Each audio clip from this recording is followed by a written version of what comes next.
అప్పటికప్పుడు పునుగులు వేసుకోవాలంటే సేమ్ రోడ్ సైడ్ బండి మీద లాగా సేమ్ టేస్ట్, సేమ్ టెక్స్చర్ వచ్చేలాగా ఎలా చేయాలి అనేది ఈ వీడియోలో చూసేయండి. నేనైతే అందాజుగానే తీసుకున్నాను. ఒకవేళ మీకు కొలతలతో కావాలంటే 2 కప్పుల మైదా పిండికి 1 కప్పు వరకు పెరుగు పడుతుంది.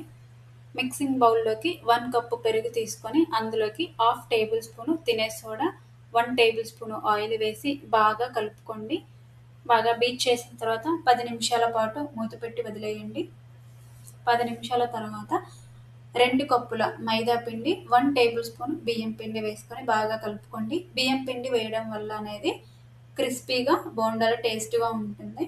ఒకవేళ పిండి అనేది కొంచెం గట్టిగా ఉన్నట్లయితే ఈ టైంలో కొంచెం కొంచెంగా నీళ్లు పోసుకుంటూ బోండాలకు అనేది ఏ కన్సిస్టెన్సీ అయితే వస్తుందో ఆ కన్సిస్టెన్సీ వచ్చేంత వరకు పిండిని బాగా కలుపుకోండి. ఒకవేళ వాటర్ ఎక్కువైనట్లయితే ఇప్పుడే మైదా పిండి ఎంతైతే సరిపోతుందో అంత యాడ్ చేసుకోండి. బాగా ఎక్కువ ఎంత బీట్ చేస్తే అంత బాగా పునుగులు అనేది వస్తాయి. 1 టేబుల్ స్పూను జీరా పౌడర్, రుచికి సరిపడా సాల్ట్ వేసుకొని బాగా కలిపి మూత పెట్టేసేయండి.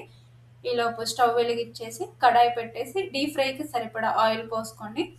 ఆయిల్ హీట్ అయిన తర్వాత మాత్రమే బోండాలు వేసుకోవాలి. వేసుకునే ముందు కానీ 1 నిమిషం పాటు బాగా బీట్ చేయండి. ఆయిల్ అనేది మంట మరి హై ఫ్లేమ్లో ఉండకూడదు, లోలో ఉండకూడదు. జస్ట్ మీడియం ఫ్లేమ్లో పెట్టుకొని బాగా ఎర్రగా వచ్చేంత వరకు కాల్చుకోండి. దీంట్లోకి చట్నీ వచ్చేసి నేను చేసింది ఆనియన్ వెల్లుల్లి చట్నీ.